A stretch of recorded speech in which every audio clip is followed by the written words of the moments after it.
recibir como cada martes a nuestro querido amigo y compañero Walter Brown, jefe de redacción del Cronista. Walter, ¿cómo va? Buenos días. Hola Diego, ¿qué tal? ¿Cómo estás? Muy buenos días. Bueno, acá esperando las noticias, como bien decías en la presentación, que sean positivas, por lo menos con la esperanza de que avancemos hacia un acuerdo y sacarnos la mochila de la deuda, por lo menos de esta negociación con los acreedores de encima, ¿no? Es que estamos hablando en el programa de hoy de otra salud, la salud de nuestros bolsillos y la salud de las cuentas públicas de la Argentina. Por eso recibimos con gran gusto a Federico Furias, economista. Federico, ¿cómo va? Buen día. ¿Qué tal? Buen día, ¿cómo están? Un placer. Bien, gracias por tu tiempo.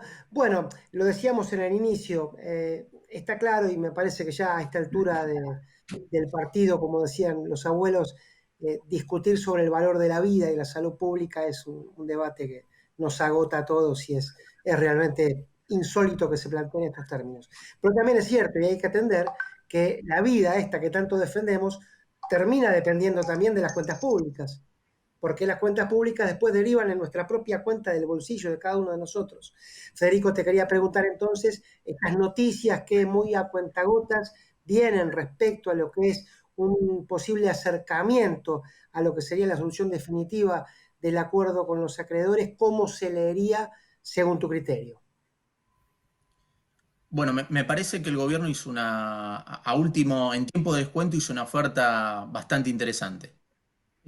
Una oferta inteligente porque mejoró bastante el valor de la oferta, sobre todo en aquellos papeles, en aquellos instrumentos donde están parados los inversores o los acreedores, donde mayor venía teniendo conflicto la negociación, particularmente lo que es el Global 21, donde estaban este grupo ad hoc, donde está Fidelity, BlackRock y Ashmore, y ahí ofrece un valor de la oferta cerca de 55, y después lo que tiene que ver con el valor que entrega por el bono a canjearse por el LISI, el bono que estuvo en la reestructuración 2005-2010 y donde están los acreedores bajo el grupo de los exchange, y ahí también hubo un valor de la oferta que está en la zona de 60, con lo cual fue inteligente en ese sentido para tratar de juntar masa crítica.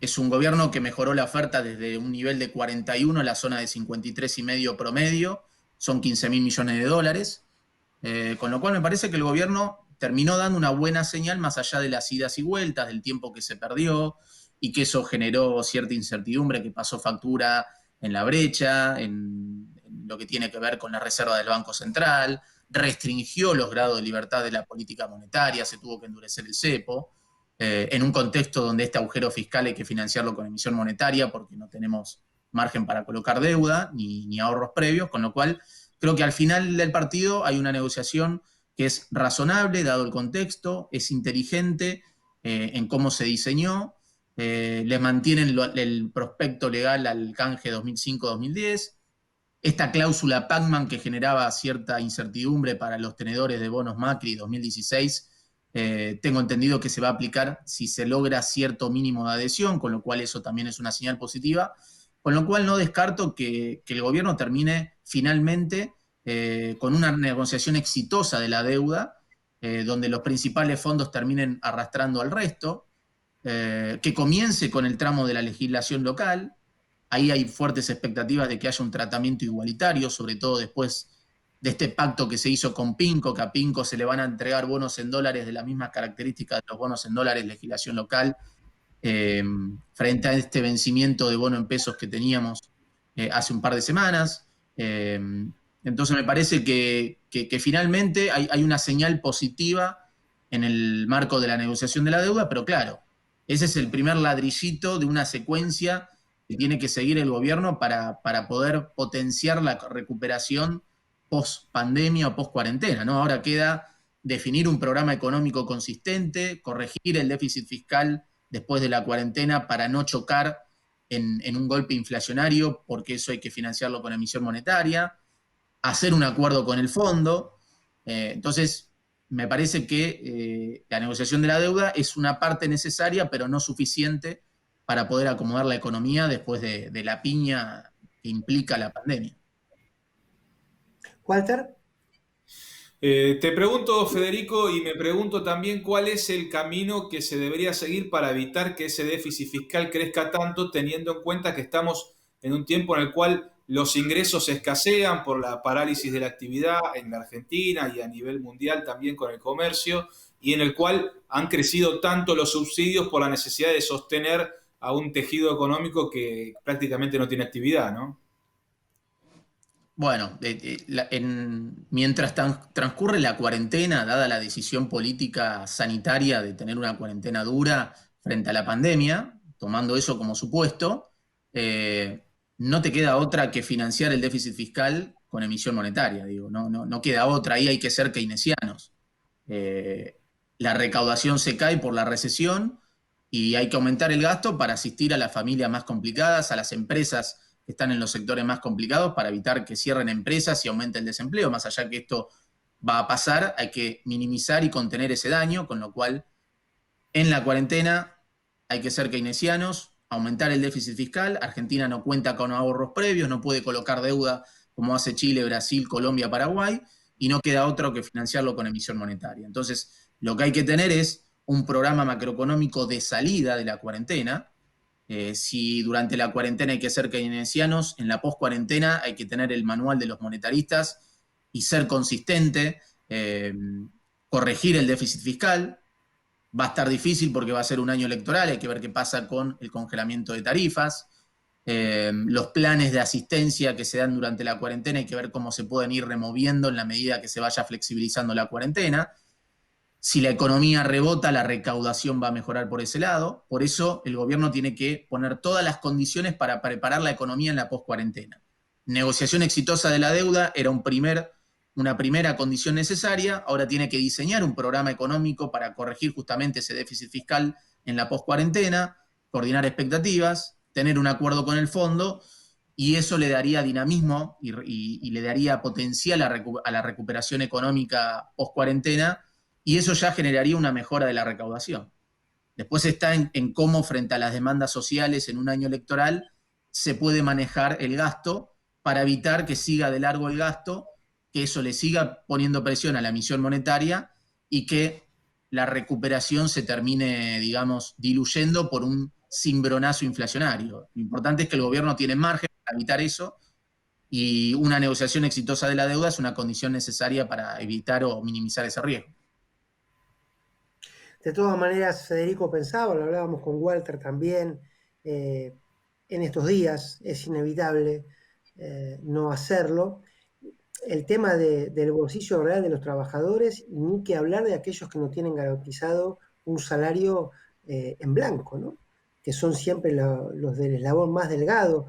Da la sensación, y no es por hacer juicio de valor, pero que desde el punto de vista de lo monetario, la IFE no termina de ser una ayuda decisiva, aunque sí necesaria, pero no decisiva, y el asalariado promedio va a notar claramente la pérdida de ingresos antes que nada, sobre todo porque hoy por hoy hablar de reajuste paritario es como hablar de la cuadratura del círculo, no hay manera. Exactamente. Y eso es importante. ¿Por qué es tan importante tener una macroeconomía sana? Cuando suceden estas cosas, como lo que fue la pandemia, Argentina la agarra con pocas municiones para poder reaccionar y para poder hacer un paquete fiscal que esté a la altura de la situación. Obviamente que toda la asistencia financiera que hizo el gobierno va en la dirección correcta, pero se queda corto en velocidad y en potencia. Y el problema es que Argentina no tiene tampoco municiones para poder financiarlo, porque la única herramienta de financiamiento de todo eso es la emisión monetaria. Argentina tiene el canal de la deuda cerrado, no contaba con ahorros previos. La única herramienta de financiamiento es la emisión monetaria y nosotros no contamos con una moneda de reserva de valor. La moneda de reserva de valor es el dólar. Entonces, fíjate qué complicado es la situación, que si te pasás de rosca con la emisión monetaria, está bien, durante la cuarentena va a estar, pero en algún momento te puede pasar factura la inflación que vuelve a pegarle al bolsillo del consumidor. Entonces es una situación muy compleja y muy complicada, pero claramente todos quisiéramos que los programas de asistencia, tanto el ATP como el IFE, como el crédito a tasa cero para monotributistas, sea de mayor potencial y a mayor velocidad. sobre todo para una economía que cuenta con una condición de partida, con una informalidad importante. Entonces, por eso es tan importante tener una macroeconomía sana, creo que eso debería quedar como enseñanza, porque claro, cuando uno mira lo que hacen otras economías, Brasil, Chile, Colombia, Paraguay, pueden financiar el agujero fiscal que genera la pandemia colocando deuda a tasas muy bajas, en un mundo donde hay mucha liquidez, donde pueden colocar tasas 2-3%.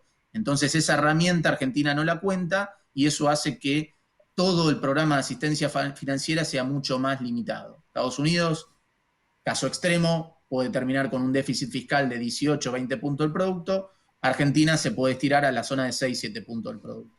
Y esa es la diferencia entre tener una economía, una macroeconomía estable y una moneda de reserva de valor con una economía que no lo tiene. Por eso nos tiene que quedar, me parece eso, ¿no? Lo importante que es tener una macroeconomía sana y que eso debería estar en el radar político a mediano plazo. Walter. Sí, pensando en esto que decís, Federico, te pregunto si en caso de que se alcance finalmente el acuerdo con los acreedores, con esta propuesta abierta hasta el 4 de agosto, todavía tenemos margen como para poder aprovechar esta ola de liquidez mundial y recibir un poco del financiamiento necesario para emprender el camino de regreso de lo que tiene que ver con esta caída fuerte de la pandemia, ¿no? Sí, yo creo que sí, porque la liquidez global llegó para quedarse unos años. Esta emisión monetaria que están haciendo Estados Unidos, Europa, Japón, Inglaterra, va a quedar por tiempo persistente porque la recuperación no va a ser tan rápida. El mundo de tasas bajas va a seguir de largo en el mundo desarrollado. Obviamente que por más que haya una negociación exitosa de la deuda, el gobierno no va a salir a colocar deuda rápidamente, pero sí lo podrían hacer compañías, empresas de primera línea, sí lo podrían hacer las provincias. Entonces, por eso las empresas, el sector privado y las provincias sí podrían capitalizar este escenario de liquidez global en el corto plazo si hay una negociación exitosa de la deuda. Y eso podría potenciar la recuperación económica. Al gobierno le ayudaría por el lado de reconstruir la curva de pesos y entonces eso le podría permitir si hay un potencial en el mercado de capitales local, sobre todo si hace tratamiento igualitario del canje legislación local respecto a legislación internacional, que tendría todo el sentido para hacerlo, ahí el gobierno podría encontrar cierto margen en un contexto donde hay excedente de pesos para financiar parte del déficit fiscal en el mercado local y sacarle presión a la emisión monetaria. Entonces también podría ayudar por ese lado, por más de que aunque haya una negociación exitosa de la deuda, no es que el gobierno este año o a principio del año que viene va a salir automáticamente al mercado internacional de capitales a colocar deuda. Ahora, Federico, ¿y cómo se ha medido lo que son las expectativas de los mercados frente a esto? ¿Y qué reacción tienen los mercados, si es que esto se puede medir, con esta tensión política que presenta Argentina? Quiero decir, a propósito del crimen del ex secretario de la vicepresidenta, el revuelo que generó la solicitada de la oposición. ¿Cómo se evalúa este? Digamos, veníamos en los primeros días de la cuarentena de un cierto acuerdo, aún con excepciones, de que necesitábamos un consenso, necesitábamos estar todos juntos. Eso después se fue diluyendo, después eh, la situación se fue, digamos, eh, agrietando un poco más y me parece que la solicitada de la oposición respecto a este crimen, bueno, vino a marcar agua ya definitivamente de que hay un gobierno y hay otro grupo político que le está disputando ese poder, aún en medio de, creo yo, y creen todos, la crisis económica mundial más grave del último siglo. Exactamente, me parece que esa es una tensión que está en la propia coalición política que gobierna, ¿no? Hoy está ¿Sí? primando la oferta, digamos, inteligente que terminó de hacer el gobierno y hoy el mercado está de alguna manera festejando la negociación, la oferta que hizo el gobierno, que es inteligente y que la verdad es una oferta interesante para los bonistas. Y está primando eso por sobre todo, por sobre el crimen que nombrás, por sobre el ruido que generó lo de Vicentín, por los propios conflictos internos a nivel político que hay en la coalición política que gobierna. Entonces, pero digamos, Eso es una incertidumbre que queda y tiene que ver un poco con el riesgo de Argentina a nivel global, y acá el gobierno va a tener que marcar, digamos, una señal. Sí, Federico, te quería consultar respecto del futuro, ¿no? Viendo que estamos avanzando por lo menos un poco en la negociación de la deuda y que la pandemia todavía nos mantiene en cuarentena en la zona de la región metropolitana de Buenos Aires, más allá de lo que se fue abriendo algunas actividades en el interior del país. ¿Cuál sería el elemento que nos pueda ayudar a recuperar la economía ya para el año próximo, pensando también en estas necesidades de proteger la situación fiscal del país, ¿no? Bueno, claramente, el gobierno lo que debería, digamos, dar una señal, primero, negociación exitosa de la deuda, tener un programa económico de salida en la post-cuarentena. Digamos, eso es muy importante. El gobierno, más allá de las demandas sociales, si persiste un déficit fiscal de 7, 8 puntos del producto y se financia con emisión monetaria, eso genera un riesgo de que se complique la recuperación económica por una aceleración de la inflación. Entonces debería tratar de empezar a corregir el déficit fiscal más allá de las demandas sociales y las presiones políticas que haya. Y debería definir, dar una hoja de ruta hacia adelante de cuál es la dirección y cuál es el programa económico que se quiere ir hacia adelante, para tratar de bajar la incertidumbre y que eso le dé nafta a la recuperación económica, le dé nafta a la recuperación, y que buena parte del ajuste fiscal venga por el lado de una mejora de la recaudación porque se recupera la economía, habiendo negociado exitosamente la deuda y pudiendo bajar el costo financiero que tienen las empresas o las provincias, dinamizar el crédito. Entonces me parece que esas son las herramientas que hoy el gobierno debería trabajar ya mismo, para dar esa señal hacia adelante, coordinar expectativas y darle potencial a la recuperación económica, partiendo de una economía que queda con mucha capacidad ociosa, pero que también que va a quedar con muchas empresas golpeadas, endeudadas. Muchas empresas van a quedar en el camino. Es importante, y me parece que el gobierno, dada la señal que dio en la oferta de la negociación de la deuda, que es buena, que el gobierno entienda que no es el escenario 2003, 2005, donde la economía se podía recuperar rápidamente con emisión monetaria, financiando gasto público con emisión monetaria, en un contexto donde China inflaba los precios de los commodities, ¿no? Hoy la situación es muy distinta y esa recuperación fuerte prescindiendo de una negociación exitosa de la deuda. Hoy tenemos un nivel de carga impositiva y de gasto público donde queda poco margen para seguir subiendo. Tenemos una inercia inflacionaria complicada, con lo cual no se puede financiar persistentemente un déficit fiscal con emisión monetaria. El Banco Central tiene reservas muy escasas. No tenemos el escenario internacional en términos de boom de precio de commodities por China. Entonces, es importante que el gobierno entienda, y me parece que tiene la señal de la deuda va en ese sentido, que negociando exitosamente la deuda y poniendo un programa económico lógico le puede dar mucho combustible a la recuperación económica post pandemia, partiendo de un nivel de capacidad ociosa muy alto al interior de las empresas. Y es importante porque eso mejoraría el crédito para las empresas. Federico, ¿no me parece muy auspiciosa la promesa del gobierno de tener un crecimiento, digamos, tan... Es cierto, capaz que en un porcentaje no es tan grande, pero como es el contexto, digamos, no parece que hablar en un 1, 1,5% de crecimiento, no estamos hablando de una realidad un poco lejana. ¿Para este año decís? Sí.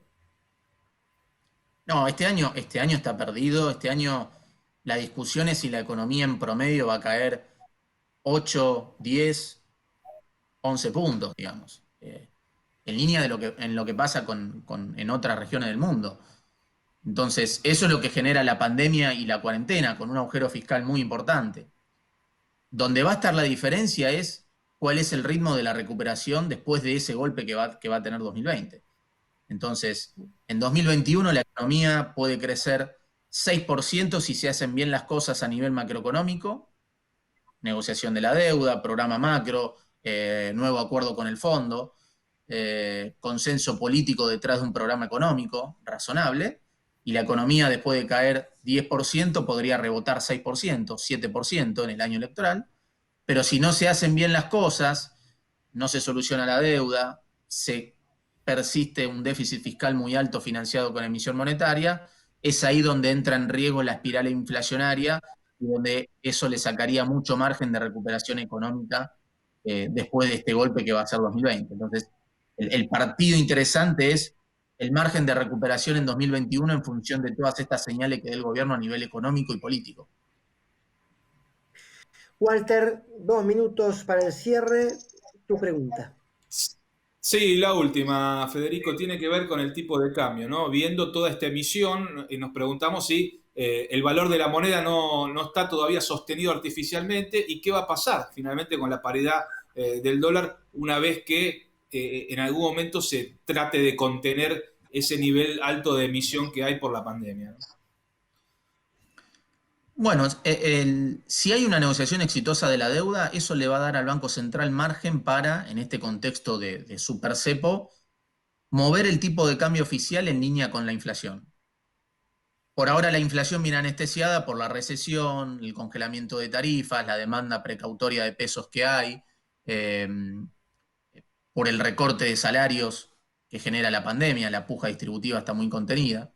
Con lo cual, si hay una negociación exitosa de la deuda, el Banco Central tiene margen para convalidar un movimiento del oficial en el corto plazo sin una disrupción, sobre todo teniendo en cuenta que el tipo de cambio real al oficial es una foto competitiva, es 86-89% mejor que en diciembre de 2001, 22-23% mejor que en la salida del cepo 2015.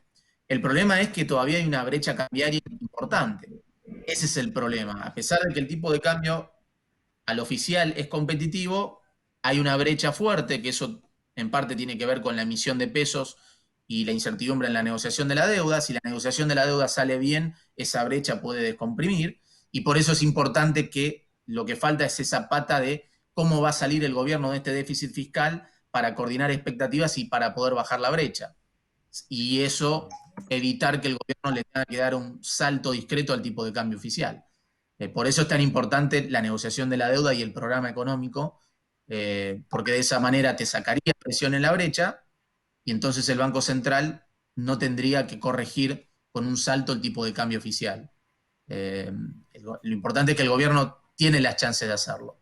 No nos olvidemos que al dólar blue, la Argentina en dólares está tan barata como en el 2002, en lo peor de la crisis de la convertibilidad, con lo cual, en el escenario optimista donde sale bien la negociación de la deuda y donde se puede estabilizar la macroeconomía, probablemente el dólar de la brecha tenga mucho margen para bajar y el gobierno pueda deslizar el oficial en línea con la inflación. Ahora, si no sale bien la negociación de la deuda, si no hay programa de estabilización y se termina en un shock inflacionario, es ahí donde se corre el riesgo de que, por más de que tengamos un tipo de cambio relativamente competitivo, todo este desequilibrio monetario que está habiendo termine presionando en una devaluación.